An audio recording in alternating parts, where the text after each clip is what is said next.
बच्चों, जय श्री राम। सरस्वती क्लासेस की ऑनलाइन कक्षा में मैं श्रीचंद त्रिपाठी आपका बहुत बहुत स्वागत करता हूँ। बच्चों, आज मैं कक्षा 12 की यमुना छवि शीर्षक के अंतर्गत, जिसको हरिचंद जी ने लिखा है, अंतिम छंद लेकर के उपस्थित हूँ।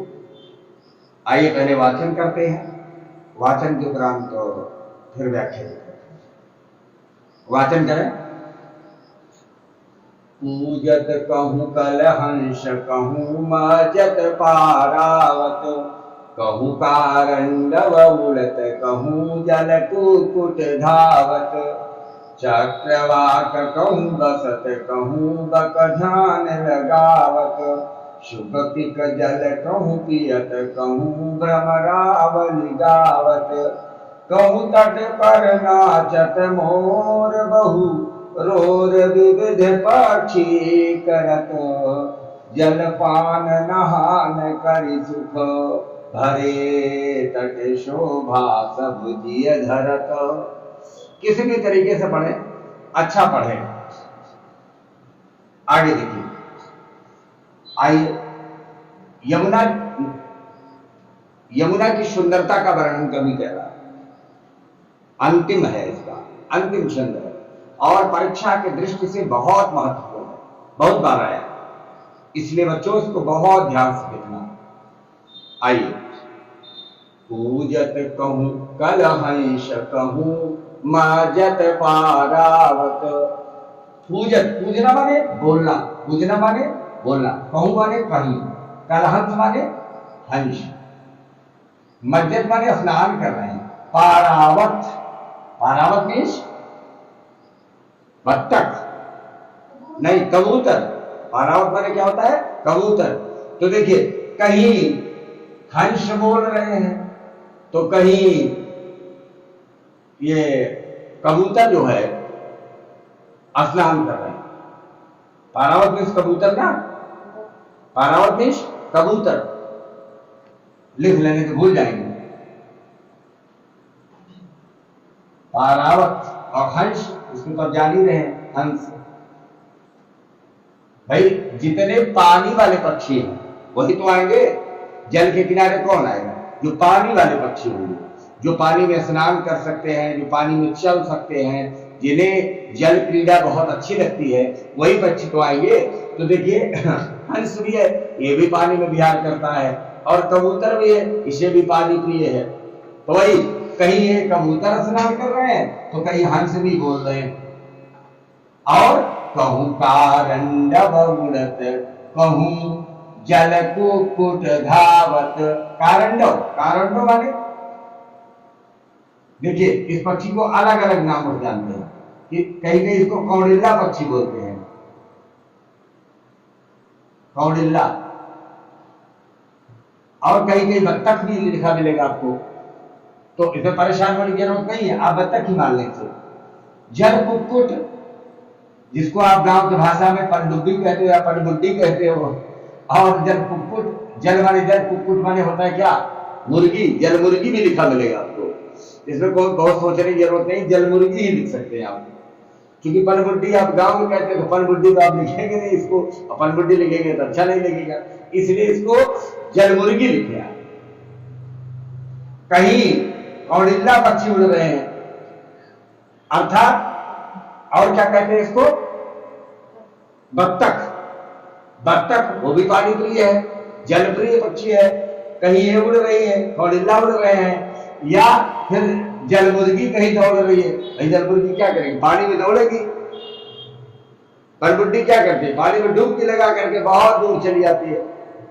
तो पनबुड्डी नहीं लिखना, इसको ध्यान रखना। गांव में पनबुड्डी कहेंगे और हमारे हिसाब से तो इसको आप जल मुर्गी लिखिए। कहीं कहीं जल में देखना जल मुर्गी दौड़ रही है और कहीं कौड़िल्ला पक्षी उड़ रहे हैं। और चक्रवाक कहूँ बसत कहूँ बक ध्यान लगावत। चक्रवाक माने चकई, चक्रवाक माने चकई पक्षी कहीं ठहरे हुए हैं। अच्छा, बक माने बगुला, बक माने बगुला, कहीं बगुला ध्यान मग्न है। तो बगुला जो है ध्यान मग्न माने भगवान के ध्यान में नहीं मग्न है, बगुला जब भी नदी या तालाब में कहीं भी एकदम मौन हो जाए तो समझ लो मछली का उसका अच्छा निशाना है। वो मछली के चक्कर में मौन है, वो ध्यान लगा रहा है कि एक बार ट्राई करता है तो शिकार उसके चूक दो, इसलिए ध्यान दें। चक्रवाक कहूं बसत कहूं बक ध्यान लगावत, मैंने कहीं चक्रवाक ठहरे हुए हैं तो कहीं जो है बगुला जो है ध्यान मग्न है। आगे शुक तिक जल कहूं पियत कहूं भ्रमरावली गावत। शुक माने तोता, तिक माने कोयल। कहीं कहीं देखे आप तो कहीं तोते कहीं कोयल पानी पी रहे हैं, कहीं तोते तो कहीं कोयल क्या कर रहे हैं, पानी पी रहे हैं। और भ्रमरावली और कहीं भंवरे जो है क्या कर रहे हैं, गुंजार कर रहे हैं। नदी है, नदी में कमल है, कमल में क्या जाएंगे, भंवरे जाएंगे, गुनगुना रहे हो अपना मस्ती में गुंजार कर रहे हैं। कहू तट पर नाचत मोर बहुरोर विविध पक्षी करत। रोर बने आवाज ध्वनि। कहीं किनारे पर यमुना नदी के किनारे मोर नाच रहे हैं और कई पक्षी बहुत जोर जोर के से चहचहा रहे हैं, माने ध्वनि कर रहे हैं। जलपान नहान करि सुख भरे, जल का पान कर रहे हैं, स्नान कर रहे हैं और आनंदित हैं। तट शोभा सब जिय धरत, कवि का कथन है, ये स्वयं कह रहा, ऐसी तट की सुंदरता कवि कह रहा है, ऐसी खूबसूरती मैंने अपने हृदय में धारण कर लिया। यमुना जी की सुंदरता का वर्णन है।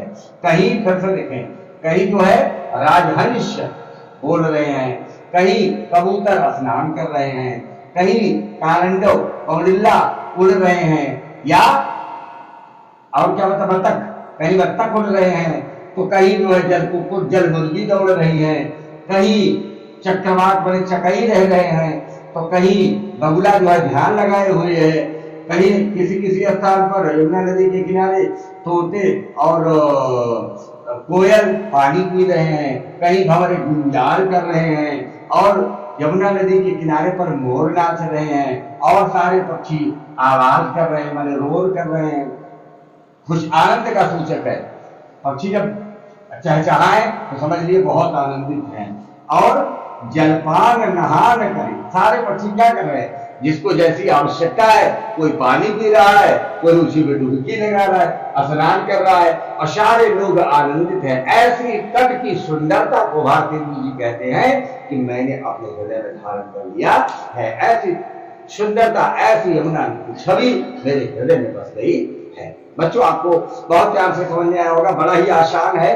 कुछ शब्द हैं जो आपको अपने होमवर्क पे नोट करना है, अपने बुक पे पेंसिल से नोट कर लें। अभी जब आप गृह कार्य करेंगे तो छोटा सा ये वर्क कर लेना, जैसे कलहंस, इसको हंस राजहंस लिख लेना, पारावत को कबूतर लिख लेना, कारंडो को कौड़िल्ला लिख लेना या बतख लिख लेना, जल कुक्कुट को जल मुर्गी लिख लेना, और शुक माने तोता, तिक माने कोयल, वक माने बगुला, भ्रमर, भ्रमर तो आप जान ही रहे हैं, अवल माने ढेर सारे, भ्रमरावल माने कतार लाइन, ढेर सारे होने, मोर, मोर जान ही रहे, रोर, रोर माने ध्वनि आवाज, और जल पान नहान आसान शब्द है, कोई कठिन नहीं है और बाकी तो अच्छा है। ऐसी सुंदरता को कवि कह रहा है कि मैंने अपने हृदय में धारण कर लिया है।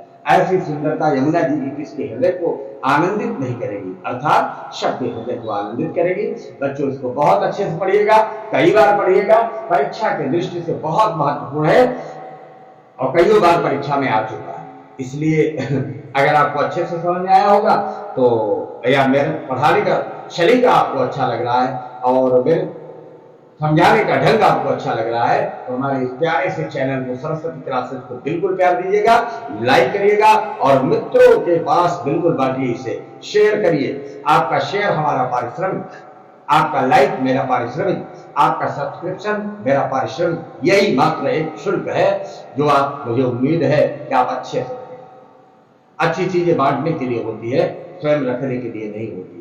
इसलिए आप भी अपने मित्रों में से ज्यादा शेयर करें और ताकि मैं इन फ्यूचर आपके लिए अच्छी व्यवस्था के साथ आ सकूं। मुझे आनंदित करेगा। जब हाथ से नहीं लिखना पड़ेगा, स्लाइड पे लिखा होगा, और लिखा होगा तो हमें मेहनत कम करनी पड़ेगी, पूरा ध्यान हमें पढ़ाने में लगाना है। फिर प्रश्नोत्तरी ढेर सारी मैं आपको लेके आऊंगा, और एक भी शब्द आपको याद नहीं करना पड़ेगा। ये मेरा वादा है आपसे, ये स्वतः आपको याद होगा और जुबान पे होगा। आने वाली परीक्षाओं में जब आप किसी भी प्रतिस्पर्धी परीक्षा में बैठेंगे, उस समय आपको लगेगा कि मैंने क्या साहित्य पढ़ा है, मैंने कौन से काव्य पढ़े हैं, किस सर के द्वारा पढ़े हैं, और कैसे कैसे मुझे याद है कि बिना यत्न के, बिना प्रयत्न के अनावश्यक रूप से आपको याद रहेगा, और परीक्षा में आप जरूर सफल होंगे। इस उम्मीद के साथ मैं आपसे आपके दिन की शुभ की कामना करता हूं। आपका दिन शुभ हो, मंगलमय हो, और इस समय तो माता रानी का 9 दिन का समय चल रहा है, और ढेर सारी शुभकामना नवरात्रि के लिए आपके लिए कि माता रानी सब बच्चों पर हमारे कृपा करें, आपकी बुद्धि अच्छी हो, तीक्ष्ण हो, तीव्र हो, आपके विचार स्वस्थ हो। सर्वे भवन्तु सुखिनः, सर्वे सन्तु निरामयाः, सर्वे भद्राणि पश्यन्तु, मा कश्चित् दुर्भाग् भवेत्। इस उद्देश्य के साथ, इस आशीर्वाद के साथ मैं आपसे विदा चाहता हूँ। जय श्री राम, जय जय श्री राम।